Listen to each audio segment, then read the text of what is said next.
Hey everybody, it's Luke Humphrey of LukeHumphreyRunning.com, and I wanted to jump on here real quick, do a little podcast, and talk about spring maintenance as it's been coming up a lot because of all the shutdowns, cancellations, postponements, and general halt to life.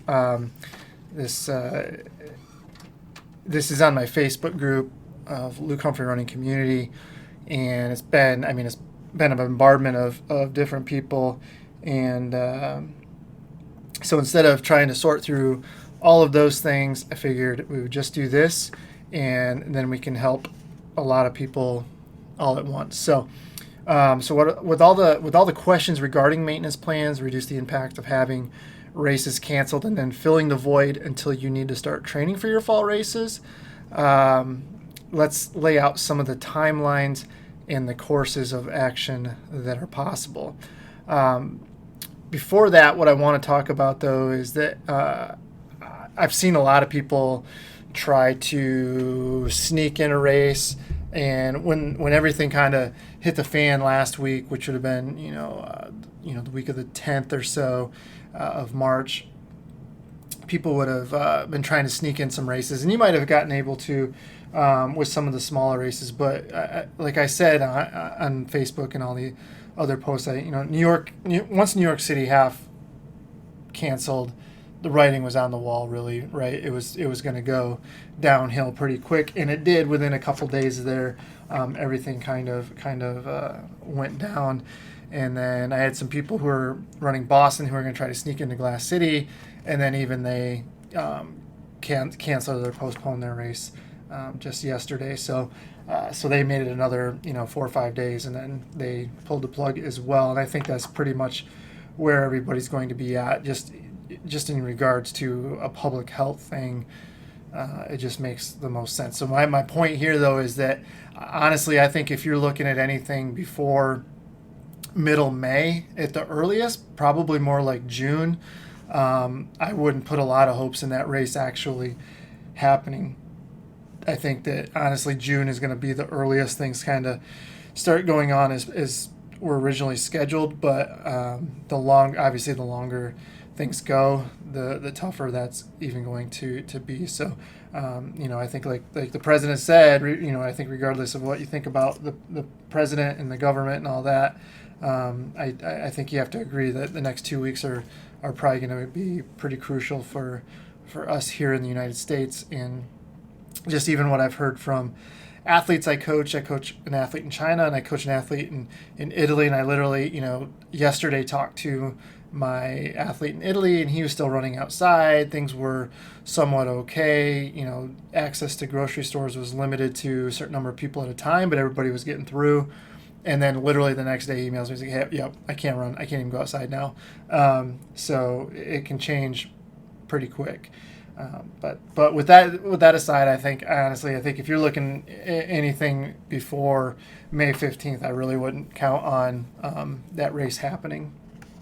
All right, so what to do? And I've talked a little bit about we have our virtual race, and I'll have the link in the blog post in the show notes that we're offering if people want to finish up a race segment and then kind of move on as planned as far as beginning to train for their fall marathons. Boston's technically still going to be in the summer, late summer, and then you have a lot of races start picking up that first weekend of October. So there's going to be a lot of different things going on. But so you can do that, and then I would just jump right into this first step that I'm talking about. So like I'm writing this from the assumption that you're just going to pull the plug on your segment right now. And so for the first 4 weeks, which would be March 16th to April 12th, I would just call that your rest and recovery period.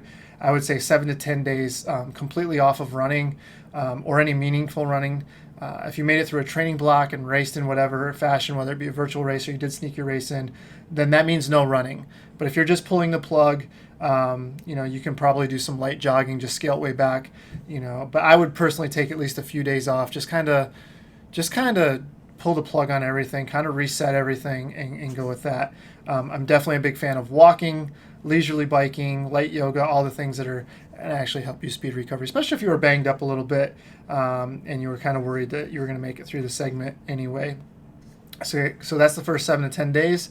And then usually after that, I prescribe 30 minutes a day for every other day, the next 10 minutes. And then the days off where there's no running, I would say continue if you want to go biking, yoga, whatever the case, something light. Doesn't, if you want to do some light strength training, things like that. And nothing that's going to, make you sore the next day.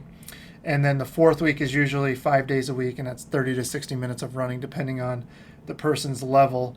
And then on the notes here, I say if people want to start strides, I usually do that in the late stages of the third week or going into the fourth week.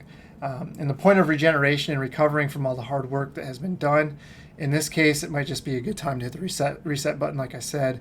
And this doesn't have to fit perfectly. You can add, subtract, adjust to fit your needs, to fit your timeline, right? So that's what I'm going to get a lot of now. Is like, well, what I have this race X, Y, and Z dates. How should I do that?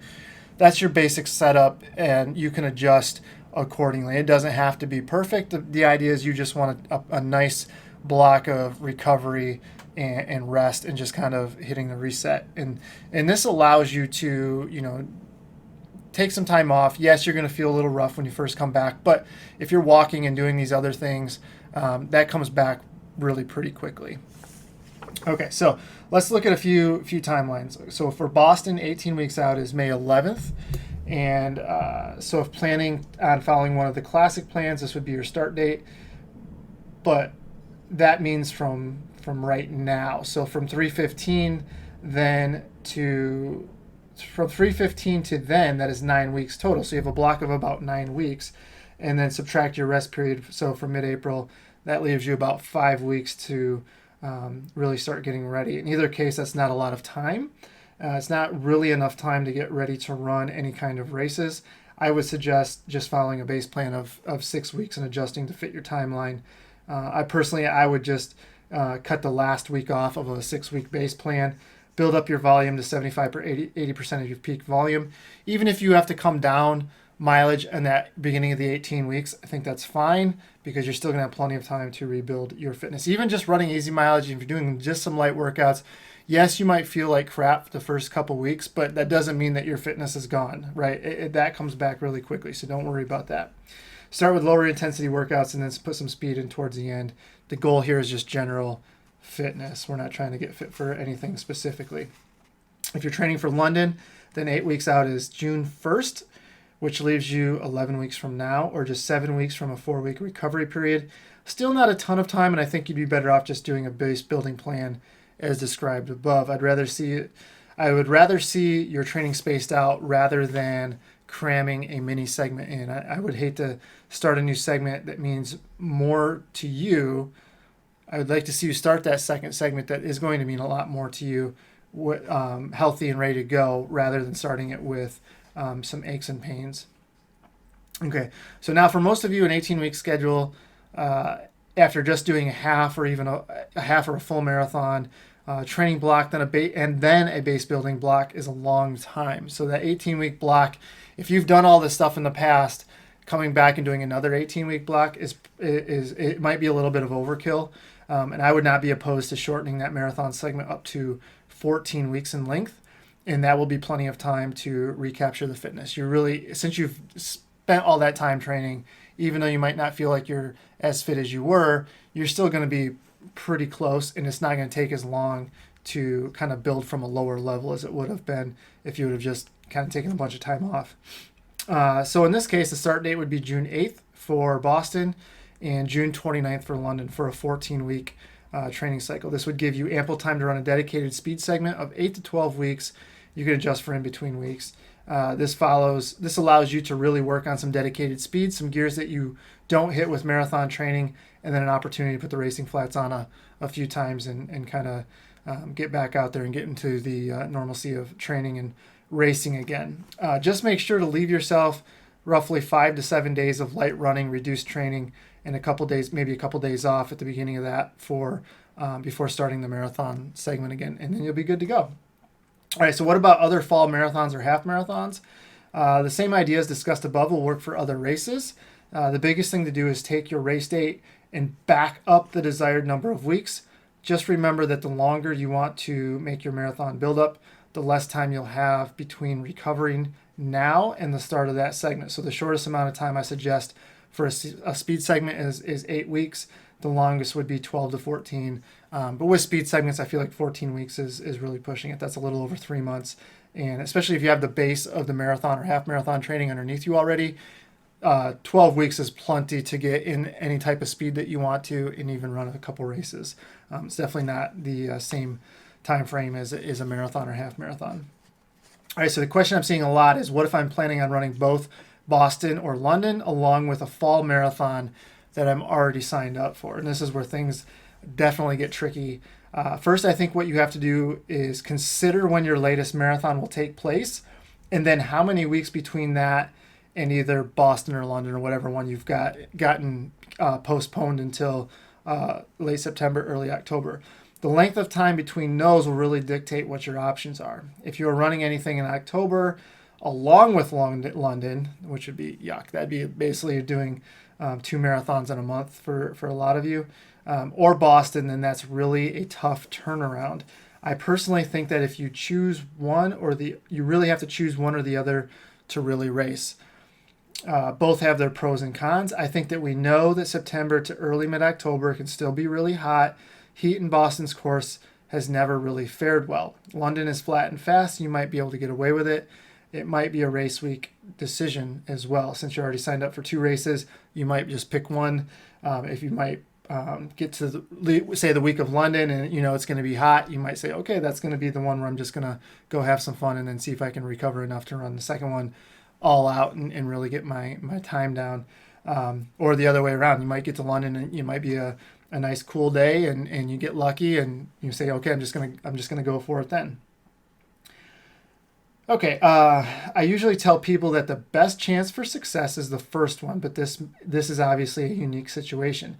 Now, if later, say a Bostoner and a New York combo, so you might have up to 7 or 8 weeks, you might not have a bad option. I would actually ran Indianapolis in mid-November and then Houston in mid-January, with Houston being slightly faster, even though I was probably 10 pounds heavier and not really overly motivated to do it. I actually ran faster. I just think that the shorter the window, the less likely it is that you're going to run both really well.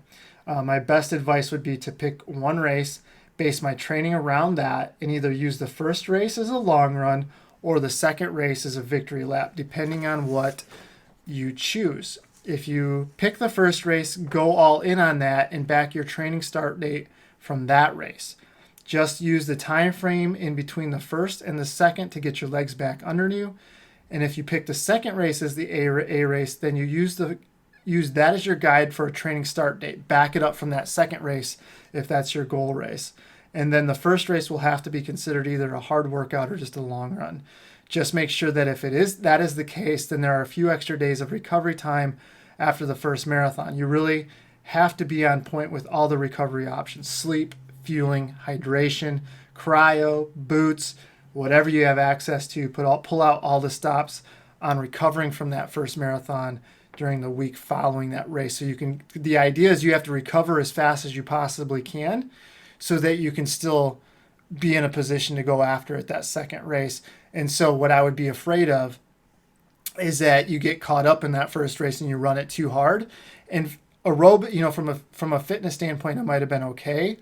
However, you're still running 26 miles. That's still going to do damage to musculature and things like that. And then you have to recover from that. So it's not a marathon. It's not your physical fitness that you're recovering from, right? It's the actual damage that you did from running 26.2 miles. So you have to put yourself in a position to minimize that so that you can go after that second race if that's what your goal is. And getting caught up in the race could definitely jeopardize that. So you really have to have a plan and stick to it and not get caught up in getting out there too hard. Okay, so I know that this is not a perfect situation, but it can still be a successful situation. So with the right mindset, the right planning, a positive attitude, all can be conquered. Best of luck on your training. What I laid out here can be adjusted to fit whatever your present situation is and whatever fall racing plans are. You just have to map it out and take a look at things. If you're interested, I have created at the plans I've created. I've got that 4 week recovery plan. I've got 4 to 8 week base building plans, and then obviously I have over 150 different half marathon, marathon plans, the Boston specific plans, all of those things that can help you.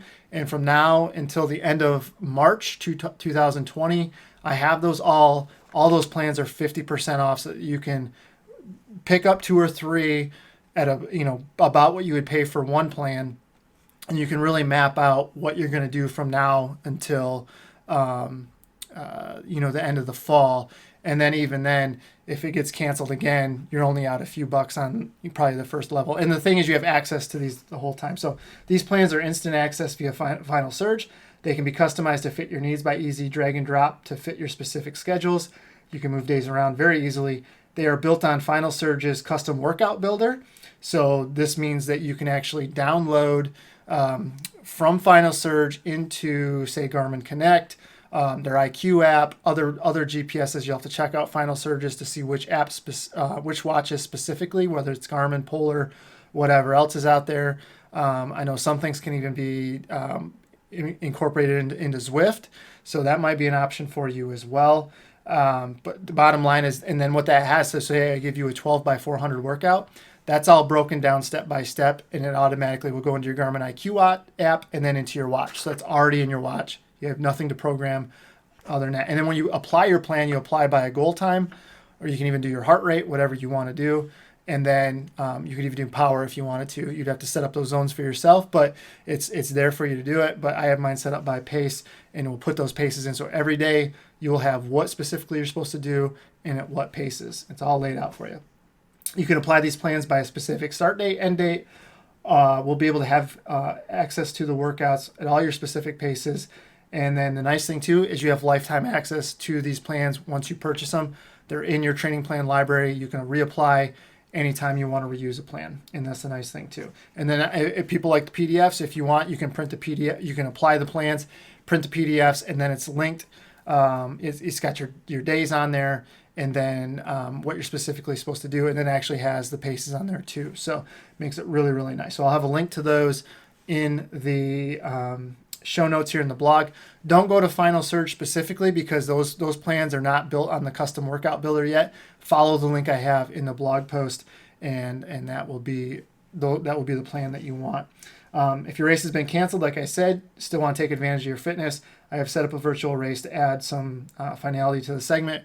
Working on getting awards. I know my Athletic Brewing sponsor, they are definitely chipping in some 6-packs, and we'll figure out something to make it a positive experience. We're already working on medals, some pretty cool finisher medals too. And so we'll have that up that's live, and I have the link for that in the blog and show notes as well. So it is an interesting time. It's uncharted territory for many of us. And I know a lot of people have gotten over their initial grieving and kind of freaking out, which we all did. I am actually now starting to catch up with a lot of stuff and putting people back on a path individually for the folks I coach. And this is kind of the guidelines I'm doing for them, but on a more individual basis. But it's something you can take and tweak for your own needs as well. So that's what I would basically recommend to people. Hopefully that can help you out. Best of luck to everybody.